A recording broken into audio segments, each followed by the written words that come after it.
Overview है present कितने cases हैं और डिस्ट्रिक्ट एडमिनिस्ट्रेशन ने क्या किया ब्रीफ में बता दीजिए। अभी जो कोविड के हमारे केसेस हैं वो 2300 से 2400 के करीब जो हमारे हैं, और इसमें जो हमारे पास पेशेंट अभी एडमिटेड है डिफरेंट हॉस्पिटल्स के अंदर यहाँ पे डिस्ट्रिक्ट पुलवामा 161 है, और ऑन एन एवरेज भी हमारा 150 से 160 के बीच में ही पेशेंट पर डे जो है वो रहता ही है।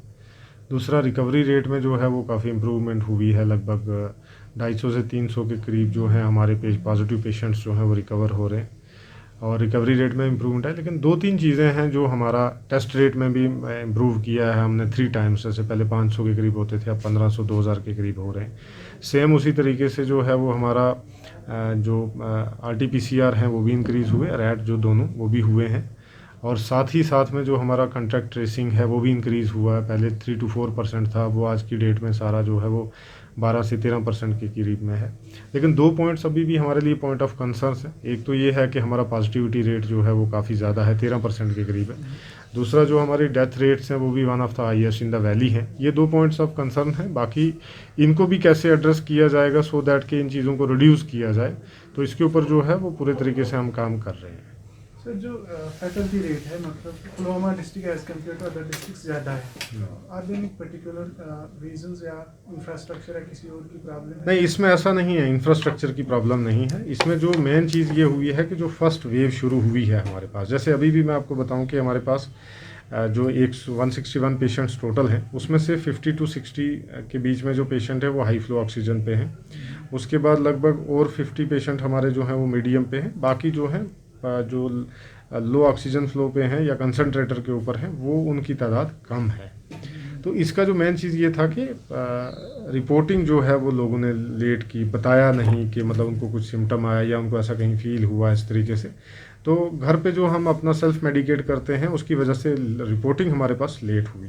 तो जब रिपोर्टिंग हमारे पास लेट हुई, हमारे पास पेशेंट लेट आया, तो उसको जो है फिर ह्यूमन कैपेसिटी जितनी भी है या जो भी अभी प्रेजेंट बेस्ट पॉसिबल ट्रीटमेंट है जितना भी, उसको मद्देनज़र रखते हुए जितना भी हम कर सकते थे वो किया है। लेकिन जब पेशेंट लेट रिपोर्ट होगा, उसका इम्यून सिस्टम या उसका पूरा जो सिस्टम है बॉडी का वो थोड़ा सा डिटेरियोरेट हो जाता है, जिसकी वजह से सर्वाइव करना मुश्किल होता है। तो ये मेन रीज़न था। दूसरी बात, मैं इंफ्रास्ट्रक्चर के बारे में बताऊं कि अभी हमारे पास ऑक्सीजन या ऑक्सीजन बेड या ICU या हमारे पास जो वेंटिलेटर्स हैं या ऑक्सीजन सपोर्टेड बेड्स हैं या कंसनट्रेटेड सपोर्टेड बेड हैं ऑक्सीजन के, तो वो सब की जो है तादाद हमारे पास है, जिसमें हम प्रॉपर इंफ्रास्ट्रक्चर जो अभी की डेट में ये Covid care centre at panchayat level जो ऑनरेबल LG साहब की डायरेक्शन है उसके बेसिस पे कंप्लीट वे में हमने 950 बेड की एस्टेब्लिशमेंट पुलवामा के अंदर की है, इन एडिशन टू जो पहले हमारे पास था। उसकी भी जो तादाद है हमारे पास लगभग 1200 से 1300 के बीच में है।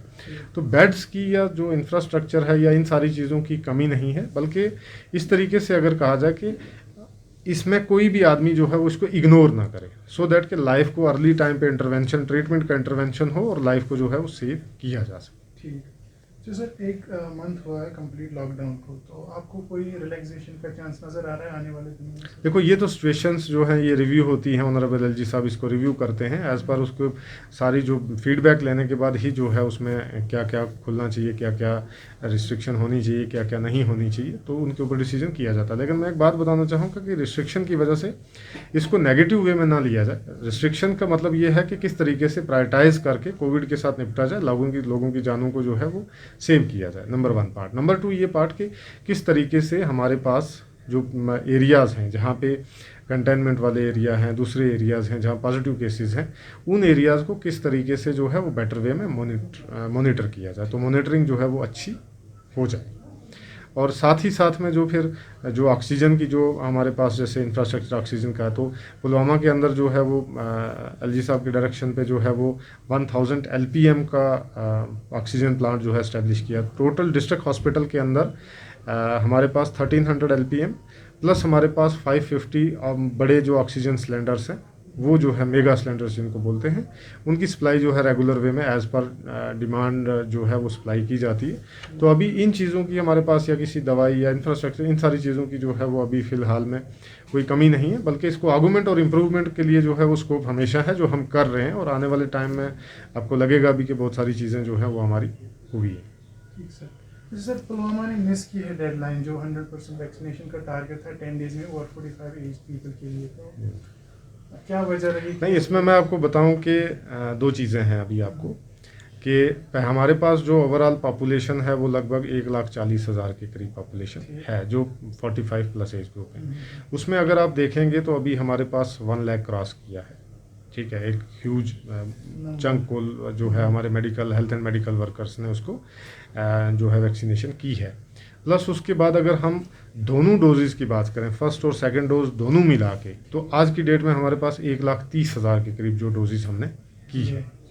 तो इसमें कहीं भी जो है वो कमी नहीं है, बल्कि ये है कि जैसे आपने देखा है कि अभी यहाँ पे एग्रीकल्चर का, हार्टिकल्चर का ये सारा सीज़न है यहाँ पे। तो इसमें क्या है कि लोग जो हैं वो अपने घरों से जल्दी निकल जाते हैं सुबह अर्ली मॉर्निंग। तो हमारा जो वैक्सीनेशन का टाइम है वो एज़ अर्ली एज़ 8 बजे स्टार्ट होता है, और एज़ मतलब जो जितना देरी से भी अगर हम शुरू करेंगे तो वो एट द मैक्स 9:30 से 10 के बीच में वो भी स्टार्ट हो जाता है। तो अभी हमने क्या किया है कि ये सारी चीज़ें ग्राउंड सिचुएशन को असेस करने के बाद अभी हमने डोर टू डोर वैक्सीनेशन कर दी। अभी हमने टाइमिंग की लिमिट नहीं रखी है कि 10 से 4 होगी वैक्सीनेशन। जो हमारे पास जहाँ सेंटर्स में जहाँ पॉपुलेशन हमारी जो है वो एग्रीकल्चर या इसमें इन्वॉल्व नहीं है, वहाँ पे जो टाइमिंग वो 10 से 4 या उसके बाद भी जो है वो मेंटेन की जा रही है। 85 हमारे वैक्सीनेशन सेंटर्स हैं, मोबाइल टीम्स हमने बनाई हैं। तो अब हमारे पास टाइमिंग को फोकस ना करते हुए बल्कि हमने टारगेट बेस पे कि मोबाइल वैक्सीनेशन का जो है वो इंतजाम किया। जैसे आपने देखा भी होगा कि सोशल मीडिया में भी इन चीज़ों का जिक्र आ रहा है, काफ़ी दूर दराज पहाड़ी इलाकों में भी और बहुत चैलेंजिंग जगहों पे भी जो है हमारे मेडिकल के या दूसरे जो टीम्स हैं वो उसको प्रॉपर वे में जो है वैक्सीनेशन ड्राइव कर रही हैं। तो आने वाले टाइम में करेंगे हम इसको। थोड़ा सा र्यूमर मॉन्गरिंग जो है वो होती है, लोग इन चीज़ों र्यूमर्स पे बिलीव करते हैं। तो आपके ज़रिए भी मेरी लोगों से यही अपील है कि र्यूमर्स को ऊपर बिलीव ना करें, ठीक है ना, क्योंकि वैक्सीनेशन इंपॉर्टेंट है। वैक्सीनेशन को जो करवाना है, जिसका हमारे पास रिजल्ट अच्छे हैं, क्योंकि अभी तक पॉजिटिविटी रेट 3% से कम है। अभी तक पुलवामा डिस्ट्रिक्ट के अंदर उनमें से फॉर्चुनेटली ऊपर वाले की मदद से जो है किसी की डेथ नहीं हुई।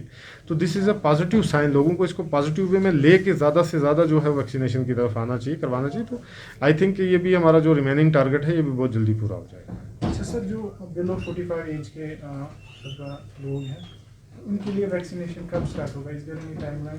अभी उसमें जो ये 18 से 45 साल का जो एज ग्रुप है, इसमें हमने प्रायोरिटाइज़ किया, क्योंकि प्रायोरिटाइजेशन करनी है कि किस तरीके से, जैसे इसमें हमारे पास वेंडर हैं, इसमें हमारे पास रेडी वाले हैं, जो डिस्ट्रीब्यूटर हैं, जो होलसेल के जो माल मटेरियल सप्लाई करते हैं, वो ग्रुप है हमारे पास। ड्राइवर कंडक्टर्स हैं, और उसके बाद हमारे ऑर्फेन्स हैं, या जो हमारे पास जो विडोज़ हैं, या बहुत ही वल्नरेबल जो ग्रुप है, इनको हमने प्रायोरिटाइज़ किया है। तो प्रायोरिटाइज़ करने का आई थिंक कि 2-3-4 दिन के बाद ये पूरा डेटा बन जाएगा, सो दैट कि फिर वो वैक्सीनेशन भी हमारी स्टार्ट होगी।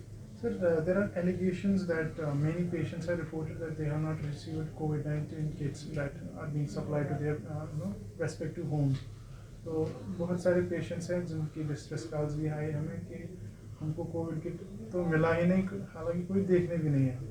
तो सर देखिए, मैं आपको इसमें एक चीज़ बताना चाहूँगा कि बड़ा अच्छा सवाल आपने किया। मैं लोगों तक भी ये पहुँचाना चाहूँगा कि हमारी नज़र देखें, इसमें क्या है कि हर आदमी इस चैलेंज से जूझ रहा है, चाहे वो मेडिकल हेल्थ एंड मेडिकल वाले हैं, फ्रंट लाइन वाले हैं, जितने भी स्पोर्टिंग स्टाफ वाले हैं, जो इन चीज़ों को एक्चुअली प्रैक्टिकली ग्राउंड पे जो है वो इम्प्लीमेंट करते हैं। नंबर 1 चीज़, अभी तक जो हमारे पास पेशेंट है, जो भी पॉजिटिव केसेस आता है, उसका पूरा डेटाबेस, पेशेंट का पॉजिटिव आना और उसी समय उसको किट देना, ऐसा नहीं है। पेशेंट जो है उसको लिंक किया जाता है प्रॉपर वे में डेटाबेस के साथ, सो दैट कि उसकी मॉनिटरिंग और ये सारी चीज़ें होंगी। अगर आपको डिस्ट्रेस कॉल आई होंगी, ज़्यादा से ज़्यादा 4 या 5 आई होंगी, लेकिन मैं बताऊं आपको कि 95% जितने भी हमारे पेशेंट पॉजिटिव पेशेंट हैं, उनमें से 95% को जो है अभी तक कोविड किट हमने डिस्ट्रीब्यूट की है, नंबर 1। नंबर 2, रिकवरी रेट को भी जैसे आप देखेंगे तो मोर देन 200, 300 या 250 के करीब जो है हमारा पर डे रिकवरी रेट भी है। उसके बाद जो है अगर कहीं पे कोई ऐसी चीज़ रह जाती है, तो जैसे मैं आपको एक चीज़ और बताऊं यहाँ पे कि सर्विलेंस टीम हमारी जो है वो प्रॉपर वे में जो भी हमारे एरियाज़ हैं, जोन्स हैं, कंटेनमेंट जोन से उनके अंदर जा रही है। तो 1-2 डिस्ट्रेस कॉल हो सकता है जब आपको कॉल उन्होंने किया उसके बाद उसको डिलीवर की गई हो, क्योंकि शायद आपने कॉल रिसीव की होगी, वापस अथेंटिकेशन नहीं की होगी। तो इसी बेसिस पे हमारी जो टीम है वो प्रॉपर वे में, तो अगर 100 में से वो 95 लोगों को जो है वो ग्राउंड के ऊपर इम्प्लीमेंट करती है, तो आई थिंक कि वो उनकी अचीवमेंट भी है, क्योंकि उनके लिए भी एक बड़ा चैलेंज है।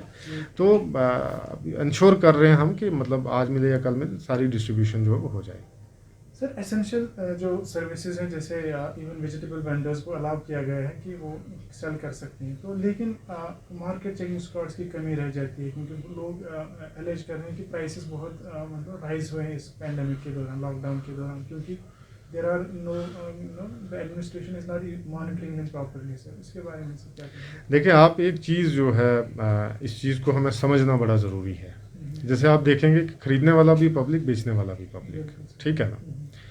तो ऐसी जैसे आपके ज़रिए जो है ये चीज़ जो है लोग बोल रहे हैं, मेरे पास अभी तक इस किस्म का कोई मैसेज नहीं आया। इवन मैं ऑन एन एवरेज मुझे लगता है कि मोर देन 70 to 80% पुलवामा की पब्लिक के पास मेरा फ़ोन नंबर है। I didn't received even a single message from any of the public representative और पब्लिक, ठीक है ना। नंबर वन, मैं आपके पॉइंट को डिनाई नहीं कर रहा हूँ, बट माई पॉइंट जो मैं कन्वे करना चाह रहा हूँ वो ये है कि ऐसा कहीं पे भी हमें नोटिस नहीं किया है। जहाँ पे ये चीज़ें नोटिस हैं उसके ऊपर प्रॉपर वे में जहाँ कहीं ऐसी वायलेशन हुई है उनके खिलाफ एक्शन हुआ है। वो दुकानें सील हुई हैं, वो जो सब्ज़ी बेचने वाला है उसके खिलाफ एक्शन हुआ है। तो इसमें एडमिनिस्ट्रेशन जो है वो कुछ नहीं कर रही है, ये कहना मुझे लगता है दुरुस्त नहीं है। एडमिनिस्ट्रेशन जो है वो टो पे है। अगर आप देखेंगे कि यहाँ पे 5.5 लाख की पॉपुलेशन है, ठीक है ना। हर आदमी जो है वो बिना खाना खाए नहीं सोता है, तो कहीं ना कहीं फैसिलिटेशन जो है वो हमारी तरफ से हो रही है। हम ये खाना खरीद के नहीं दे रहे हैं, लेकिन खाने के लिए क्या साधन है उनका, उसको कहीं ना कहीं हम इन चीज़ों को जो है वो ईज आउट कर रहे हैं सो दैट कि वो करें। अभी तक मुझे एक भी असेंशियल कमोडिटी को लेके या असेंशियल सर्विसेज को लेके कोई भी डिस्ट्रेस कॉल मैंने एक भी रिसीव नहीं की है।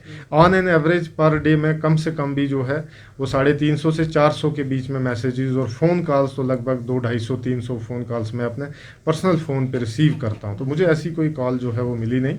अगर आपकी कहीं रिसीव होता है तो आई रिक्वेस्ट टू यू कि आप प्लीज़ मुझे जो है वो सेंड करें सो दैट के टाइमली इंटरवेंशन हो, because it's not only administration, because आप भी इसी का एक हिस्सा है, सो दैट के मिल के जो है वो सारी चीज़ों को राह रास्त पे लाया जाए।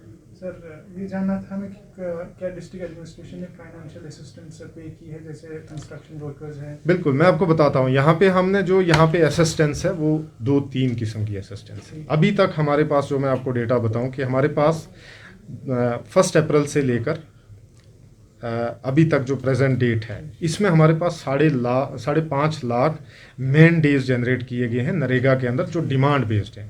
तो इसका मतलब ये हुआ कि 5.5 लाख दिनों का पैसा जो जिन्होंने भी डिमांड की है नरेगा के अंदर काम करने की, उनको प्रोवाइड किया गया है, ठीक है। अभी तक हमारी 97% टाइमली पेमेंट है, जो विद इन द टाइम का लिमिट है उसके अंदर पेमेंट हो रही है। तो आप ये सोचें कि 5.5 लाख दिनों का जो पैसा है उनको मैंडेज का गया है, नंबर 1 पार्टी। उसके बाद जो कंस्ट्रक्शन वर्कर्स हैं, लेबरर्स हमारे पास ये हैं जो रजिस्टर्ड हैं हमारे पास, अभी तक उनको लगभग 2.25 करोड़ के करीब उनके अकाउंट्स में जो है वो असिस्टेंस डिसबर्स की गई है। बिल्कुल हाँ, ये पिछले की बात है जो एलजी साहब की डायरेक्शन है उसके पास भी इन तीनों चीज़ों के ऊपर एलजी साहब की क्लियर कट डायरेक्शंस थी कि जितने भी हमारे जो असिस्टेंट्स हैं, चाहे वो पेंशन की फॉर्म में हो, चाहे वो वेज की फॉर्म में हो या जितनी भी हो, इनका डिस्पोजल जो है वो 100% डेली बेसिस पे होना चाहिए। तो वो मैं यही आंकड़े आपको बता रहा हूँ। तीसरा इसमें पार्ट आता है हमारे पास कि जो ओल्ड एज पेंशन है या जो भी गवर्नमेंट ऑफ इंडिया की जो पेंशन की स्कीम है, जो एज पर एलिजिबिलिटी क्राइटेरिया है, उसके बेसिस पे जो है अभी तक हमने अप्रैल तक सारी जो जितनी भी पेंशन है उनको डिसबर्स किया है। अब मई वाली जो पेंशन है वो अप्रैल में जून में आएगी, तो अभी मई अभी चल ही रहा है, तो 2-3 दिनों के बाद जो है फर्स्ट वीक ऑफ जून में वो भी आएगा। तो जो भी हमारे पास एलिजिबिलिटी या ये सारी चीज़ें हैं उन सब में जो है वो सारी डिस्बर्समेंट जो है वो 100% हुई है। और आने वाला भी हमारा टारगेट जो नरेगा का आने वाला जो ये मंथ है, इसके बाद वाला जो मंथ है, इसमें भी हमारा टारगेट ये है कि 12 से 15 लाख के बीच में मेन डेज हम जनरेट करेंगे। तो आप ये सोचें कि जो इतना 15 वो हो गए जो आने वाले टाइम में जनरेट कर रहे हैं, प्लस जो लेबर को असिस्टेंस मिलनी है, प्लस जो पेंशन्स को मिलनी है वो तो मिल ही रही है, और उसके साथ साथ जो अभी 5.5 लाख मेन डेज हमारे जो जनरेट हुए हैं, इन सब को अगर हम मिला के देखेंगे तो लगभग 18 से 20 लाख मेन डेज का जो वेज है वो जो है यहाँ पे जितने भी रजिस्टर्ड महात्मा गांधी नरेगा के अंडर जितने भी हैं उन सब में डिस्ट्रीब्यूशन हो रहा है। तो ये सारी चीज़ें हैं जो हमें समझने की ज़रूरत है कि कोई भी ऐसा आदमी जो है वो उसका छोड़ा नहीं गया या वो छूटा नहीं। सर आखिरी क्वेश्चन ये रहेगा कि यहाँ पे एक कंप्लेंट आई थी हमने भी उस पर थोड़ा एक स्टोरी की थी कि लोग कह रहे हैं कि OPDs जो है डिस्ट्रिक्ट लेवल पे अवेलेबल नहीं, मेन टाउन में अवेलेबल नहीं, क्योंकि अगर कोई बंदा रात में बीमार हुआ तो वो राजपुरा मतलब बहुत मुश्किल होगी उसको राजपुरा जाने के या किसी और CHC या PHC में जाने के लिए। तो इसके बारे में देखें, इसमें बड़ा अच्छा सवाल आपने पूछा। आपके माध्यम से मैं पब्लिक में ये इंफॉर्मेशन देना चाहता हूँ सो दैट कि वो भी अवेयर हों। देखो, कोई भी काम है जब क्राइसिस होता है तो we have to prioritise the things, ठीक है ना। हेल्थ जैसे है, लाइफ जैसे है, एसेंशियल चीज़ें जैसे हैं, उसके बाद नॉन एसेंशियल है, उसके बाद जो है वो टर्शरी वाली चीज़ें आती हैं, प्राइमरी, सेकेंडरी एंड टर्शरी। अब हमारी प्रायोरिटी में अभी ये है कि जो पेंडेमिक हमारा ये है, इससे लोगों की जान को सेव कैसे किया जाए, ठीक है। तो ये प्रायोरिटाइज करके गवर्नमेंट ने जो है वो डिस्ट्रिक्ट हॉस्पिटल पुलवामा को जो है वो कोविड केयर सेंटर डिक्लेयर किया गया है, पुलवामा और शोपियान डिस्ट्रिक्ट के लिए, दोनों के। इसके साथ साथ जैसे मैं बताता चलूँ आपको कि इमरजेंसी सर्विसेज, क्योंकि पेशेंट जो कोविड के रिलेटेड जो पेशेंट है, आपको पता है कि इमरजेंसी के लेवल पे नंबर 1 प्रायोरिटी उसकी है।